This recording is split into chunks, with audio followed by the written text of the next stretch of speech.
ये कहानी है दैत्य दंभिकासुर और महान राजा विक्रमादित्य की। दंभिकासुर एक ऐसा दैत्य था जो जवान और सुंदर औरतों को अपनी गुफा में उठा ले जाता, उनके साथ खेलता। जब उसका उनसे मन भर जाता तो वो उनकी जीवन लीला समाप्त कर देता। वो जिस भी राज्य में जाता त्राही त्राही मचा देता। कोई भी राजा या अन्य शूरवीर योद्धा उसका कुछ नहीं बिगाड़ पाते, क्योंकि दैत्य दंभिकासुर को देवताओं से वरदान प्राप्त था कि उसे बल से नहीं बल्कि बुद्धि से मारा जा सकता है। जो कोई भी उसे बल से मारने का प्रयास करेगा वो पत्थर का हो जाएगा। दंभिकासुर की मौत का रहस्य छुपा था उसकी 7 गुत्थियों में, यानी उसके 7 सवालों में। पर उसके साथ युद्ध करने वाले किसी भी राजा या शूरवीर को ये रहस्य मालूम नहीं था। इसलिए जब भी कोई उसके पाप कृत्य से दुखी हो उसके पास जाकर उस पर हमला करता तो देवताओं के वरदान स्वरूप वो पत्थर का हो जाता। हर तरफ दंभिकासुर का कहर मचा हुआ था। पत्थर का हो जाने के भय से कोई भी उसे रोकने का प्रयास नहीं करता।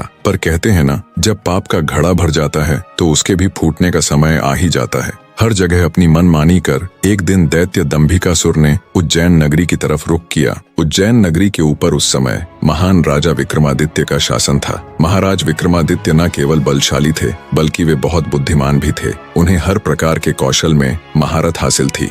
उन्हीं दिनों में विक्रमादित्य की नगरी उज्जैन में एक धनी साहूकार रहता था। साहूकार के 2 लड़के थे। बड़े का नाम महेंद्र था और छोटे का लखन। बड़े लड़के का विवाह तो साहूकार ने कर दिया था, पर छोटे बेटे का विवाह करने से पहले ही वो ईश्वर को प्यारे हो गए। पिता के गुजर जाने के बाद कामकाज और व्यापार संभालने की सारी जिम्मेवारी दोनों भाइयों पर आ गई। दोनों भाई दिल लगाकर कारोबार संभालने में लग गए। दोनों भाई जब काम कर शाम को घर आते तो दरवाजे पर खड़ी महेंद्र की पत्नी अपने पति को दाएं हाथ से लोटा भरकर पानी देती और बाएं हाथ से अपने देवर लखन को। एक दिन लखन ने सोचा, भाभी हर रोज मुझे बाएं हाथ से पानी पीने को देती है, आज मैं उनके दाएं हाथ से पानी पीऊंगा। शाम को जब दोनों भाई काम से लौटे तो लखन अपनी भाभी के बाएं हाथ से पानी पीने के लिए अपने खड़े होने के स्थान को बदलकर अपने बड़े भाई महेंद्र की जगह पर खड़ा हो गया और बड़ा भाई महेंद्र उसकी जगह पर खड़ा हो गया। लखन की भाभी जब उनको पानी देने के लिए आई तो उसने एक हाथ को दूसरे हाथ के ऊपर से करते हुए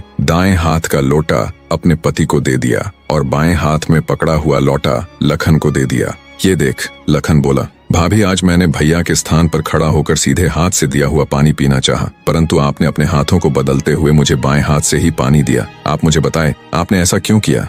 लखन की बात सुनकर उसकी भाभी ने उत्तर दिया, अगर तुम्हें सीधे हाथ का दिया हुआ पानी ही पीना है तो तुम भी अपने लिए सीधे हाथ से पानी पिलाने वाली ले आओ। भाभी की कही हुई बात लखन को चुभ गई। वह बिना पानी पिए ही भाभी से कहने लगा, ये लो तुम अपना पानी का लोटा और मैं यहाँ से जा रहा हूँ।